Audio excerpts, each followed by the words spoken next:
News 18 বাংলায় স্বাগত। News 18 prime নিয়ে আপনাদের সঙ্গে রয়েছে আমি শর্মিষ্ঠা।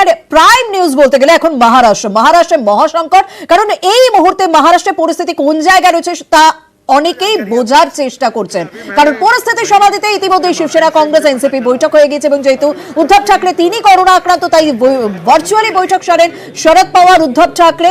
কংগ্রেস এনসিপির সঙ্গে শিবসেনার এই বৈঠক থেকে কি বেরিয়ে এলো সেই আপডেট অবশ্যই নেব। তবে মহারাষ্ট্রে যে পরিস্থিতি তৈরি হয়েছে, রাজনৈতিক পরিস্থিতি তৈরি হয়েছে, সেক্ষেত্রে মহারাষ্ট্র সরকারের ভবিষ্যৎ কোথায়, শিবসেনা সরকারের ভবিষ্যৎ এই মুহূর্তে ঠিক কোন জায়গায় দাঁড়িয়ে রয়েছে, সেদিকেই প্রত্যেকের নজর। আমাদের সঙ্গে রয়েছে প্রতিনিধি রাজীব চক্রবর্তী। রাজীব, মহারাষ্ট্র সরকার অর্থাৎ শিবসেনা সরকারের ভবিষ্যৎ ঠিক কোন জায়গায় দাঁড়িয়ে রয়েছে? বৈঠক তো হলো উদ্ধব ঠাকরে, শরদ পাওয়ারের এবং কংগ্রেসের সঙ্গে, সেই বৈঠক থেকে কি বেরিয়ে এলো? দেখো, মহারাষ্ট্রের যে সংকট চলছে তাতে শেষ কথা বলবে সংখ্যা, অর্থাৎ সংখ্যা যার হাতে রয়েছে। এই মুহূর্তে শিবসেনার হাতে কিন্তু সংখ্যা নেই, তাদের হাত ফসকে সংখ্যা বেরিয়ে গিয়েছে এবং তাদের দাবি করা হচ্ছে যে 46 জন বিধায়ক তারা অসমের গুয়াহাটিতে গিয়েছেন। এবং তোমাকে জানিয়ে রাখি এই মুহূর্তে আরেকটির বড় খবর, তা হলো যে মহারাষ্ট্র বিজেপির সভাপতি তিনি গুজরাটে পৌঁছেছেন এবং গুজরাট থেকে ফ্লাইট ধরে তিনি 4 জন বিধায়ককে নিয়ে যাচ্ছেন গুয়াহাটি এই মুহূর্তে। অর্থাৎ সংখ্যা কিন্তু জড়ো করার কাজ শুরু করে দিয়েছে বিজেপি। এই কাজ যখন বিজেপি করছে, ক্রমশ একদিক থেকে যখন বিজেপি বা শিবসেনার বিক্ষুব্ধ গোষ্ঠী তারা সংখ্যা জড়ো করছেন, উল্টো দিকে কিন্তু সংখ্যা কমছে শিবসেনার। আর এখানেই সংকট বাড়ছে, তার কারণ এই সংকট থেকে রক্ষা পাওয়ার একমাত্র উপায় ছিল একনাথ শিন্ডেকে বুঝিয়ে সুঝিয়ে দলে ফেরানো। রাজীব, তুমি এই জায়গাতে তুমি আমাদের সঙ্গে থাকো, ঠিক এই জায়গা থেকে শুনে নেবো একনাথ শিন্ডে যিনি এখন একটা বড় জায়গা রয়েছেন, মানে তার হাতেই সেই সংখ্যা যেন আটকে রয়েছে, তাকে বুঝিয়ে সুঝিয়ে যদি নিয়ে আসা যেত তাহলে হয়তো সেই সরকার বাঁচানো যেত, কারণ এখন পুরোটাই অঙ্কের উপর নির্ভর করছে, পুরোটাই সংখ্যার উপর নির্ভর করছে। একনাথ শিন্ডে সেই জায়গা থেকে দাঁড়িয়ে কি বলছেন শুনবো। सेना के 40 MLA अभी यहाँ मौजूद है और सभी लोग जो है, हम बाला साहब ठाकरे जी का जो हिंदुत्व है इस और उनकी जो भूमिका है उसको हम लोग आगे ले जाना चाहते हैं। मुझे किसके ऊपर टीका टिप्पणी नहीं करनी है, मुझे इतना ही बात है कि जो शिवसेना के MLA हैं आज यहाँ मौजूद है और बाला साहब की जो हिंदुत्व की बात है उसे हम लोग आगे जाएंगे। একনাথ শিন্ডের বক্তব্য শুনলাম, অর্থাৎ এখন এই মুহূর্তে দাঁড়িয়ে রাজনৈতিক সমীকরণ কোন জায়গায় দাঁড়িয়ে রয়েছে, কারণ প্রত্যেকেই বলছেন এখন যেই সরকার গড়ুক তার সংখ্যাই দরকার, আর সংখ্যার খেলাই এখন মহারাষ্ট্রে চলছে, প্রত্যেকেই সংখ্যা জড়ো করার কাজ চলছে, যেদিক থেকে বিজেপি অনেকটা এগিয়ে রয়েছে। সঞ্জয় রাউত তিনি টুইট করেন, তিনি বিধানসভা ভাঙার ইঙ্গিত দিয়েছেন। মহারাষ্ট্রে মহাসংকট, মহারাষ্ট্রে অবিজেপি সরকার ভাঙার পথে, টুইট শিবসেনা সাংসদ সঞ্জয় রাউতের। এই টুইট তিনি করেন, এই টুইটের পর তিনি বক্তব্যও রাখেন যে বিধায়কদের তুলে নিয়ে যাওয়া হলে কিভাবে সরকার টিকবে, কারণ তার এই টুইটের পরে যখন আলোচনা শুরু হয়ে যায় তখন কিন্তু সঞ্জয় রাউত তিনি আবার সাফাই দিয়ে বলছেন যে বিধায়কদের তুলে নিয়ে যাওয়া হলে কিভাবে সরকার টিকবে, অর্থাৎ তিনিও সেই সংখ্যার কথাই বলছেন। কি বলেছেন সঞ্জয় রাউত শুনবো। जब इस प्रकार की स्थिति किसी राज्य में निर्माण होती है तो मैंने देखा है, ये इतिहास है राजनीति की, विधानसभा भंग की जाती है। महाराष्ट्र की स्थिति कुछ ऐसी बनी हुई है, जिस प्रकार से विधायकों को पकड़कर किडनैप करके बाहर के राज्य में लेकर जाने का जो प्रयास चल रहा है, मेरी भी सुबह एकनाथ जी से बात हो गई है और मुझे आज भी पूरा विश्वास है जो MLA गुवाहाटी में बैठे हैं शिवसेना के, वो सोचेंगे और सोच रहे हैं। खुद एकनाथ शिंदे साहब भी सोचेंगे, हमारे मित्र, हमारे साथी, और वापस वो हमारे परिवार में दाखिल होगा। जो करना है वो महाविकास आघाड़ी एक साथ बैठकर निर्णय लेगी। जब तक विधायक मुंबई में नहीं आते तब तक कोई निर्णय नहीं होगा। এই জায়গা থেকে সঞ্জয় রাউত তিনিও একনাথ শিন্ডের কথা বলছেন এবং তিনি বলছেন একনাথ শিন্ডের উপর তিনি আশাবাদী, তিনি এখনো পর্যন্ত একনাথ শিন্ডেকে নিয়ে আশা রাখছেন। রাজীব, তুমি কিছুক্ষণ আগে বলছিলেন যে পুরোটাই এখন সংখ্যার খেলা চলছে, প্রত্যেকেই সংখ্যা জড়ো করার কাজ চলছে, যেই জায়গাতে এখন একনাথ শিন্ডের ভূমিকা ভীষণ গুরুত্বপূর্ণ। সেই একনাথ শিন্ডে তিনি কি বলছেন, মানে তার এই মুহূর্তে রাজনৈতিক স্ট্যান্ড পয়েন্ট কোথায়? রাজীব, হ্যাঁ দেখো, এই মুহূর্তে একনাথ শিন্ডের যে রাজনৈতিক স্ট্যান্ড পয়েন্ট যে কথা তুমি জানতে চাইছো, তাতে দুটি বিষয় সামনে আসছে। এক, বিজেপির সঙ্গে গিয়ে সরকার গড়া, দুই, একটি পৃথক রাজনৈতিক দল তার প্রতিষ্ঠা করা। দুই ক্ষেত্রেই কিন্তু বিজেপির সঙ্গ তার লাগবে, তার কারণ কংগ্রেস বা এনসিপি তারা কিন্তু কেউই জানিয়ে দিয়েছে বিজেপির সঙ্গে যাবে না।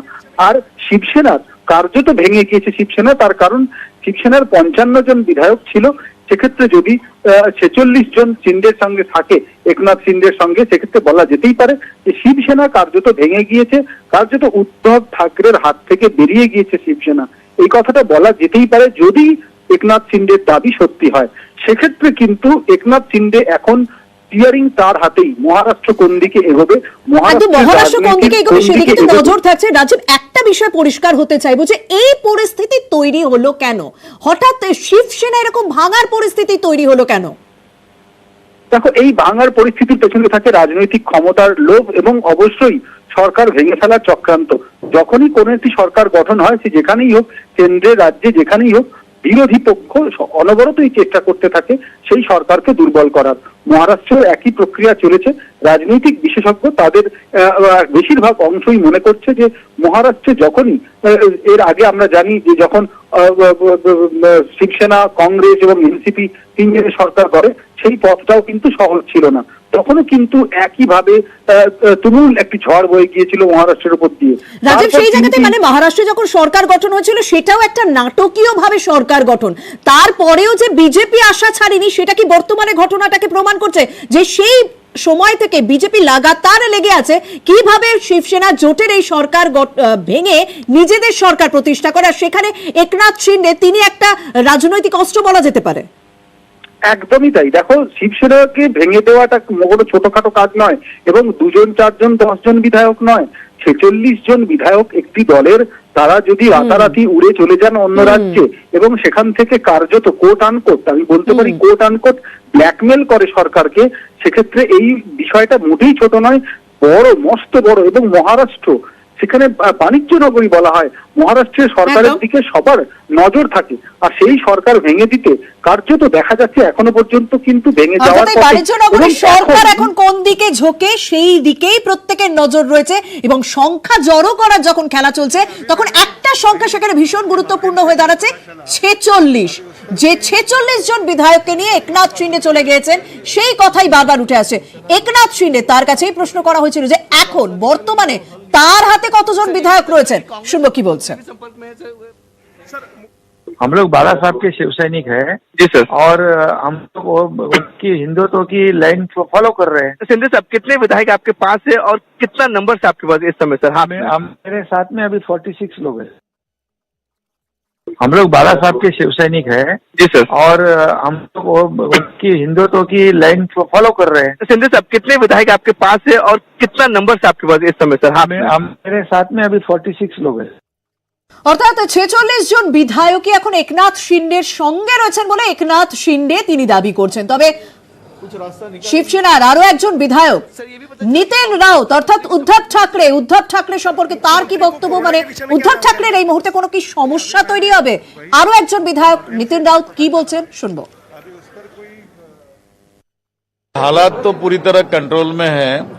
मुख्यमंत्री, ये इनका फेस स्माइलिंग था, उस पर से आप समझ सकते कि सीएम साहब को कोई टेंशन नहीं है, तो फिर सरकार को भी कोई टेंशन नहीं है। हालात तो पूरी तरह कंट्रोल में है। मुख्यमंत्री, ये इनका फेस स्माइलिंग था, उस पर से आप समझ सकते कि सीएम साहब को कोई टेंशन नहीं है, तो फिर सरकार को भी कोई टेंशन नहीं है। অর্থাৎ শিবসেনা বিধায়ক নিতেন রাউত তিনি দাবি করছেন যে উদ্ধব সরকারের কোনো সমস্যা তৈরি হবে না, পরিস্থিতি স্বাভাবিকই রয়েছে। যখন একনাথ শিন্ডে তিনি দাবি করছেন যে 46 জন শিবসেনার বিধায়ক এখন তার সঙ্গে রয়েছেন। তবে যখন সরকার গঠন হয়েছিল শিবসেনা, কংগ্রেস, এনসিপি, কংগ্রেসের কমলনাথ তাকে উড়িয়ে আনা হয়েছিল। কমলনাথ কিন্তু বলছেন কংগ্রেসের প্রত্যেক বিধায়কই তাদের সঙ্গে রয়েছে, সমস্যা যা তৈরি হয়েছে তা পুরোটাই শিবসেনার। কমলনাথ কি বলছেন শুনবো। उद्धव ठाकरे जी से मेरी मीटिंग थी, पर क्योंकि वो कोविड पॉजिटिव हो गए, मैंने उनसे बात फ़ोन पर करी और मैंने उनको आश्वासन दिया कि कांग्रेस एमबीओ को सपोर्ट करती रहेगी। मेरी अभी शरद पवार जी से बात हुई है और उन्होंने भी मुझे कहा कि एनसीपी एमबीओ को सपोर्ट करती रहेगी। आज भारतीय जनता पार्टी के पास जो ये प्रलोभन की राजनीति, अरुणाचल अरुणाचल प्रदेश से शुरू किया था, मध्य प्रदेश में प्रलोभन पैसा पोस्ट की ये राजनीति है, ये अपने देश के भविष्य को खतरे में डाल रही है। कहने के लिए ये 50 भी कह सकते हैं उनके साथ है। अंत में जो प्रश्न है, ये कल के बाद परसों भी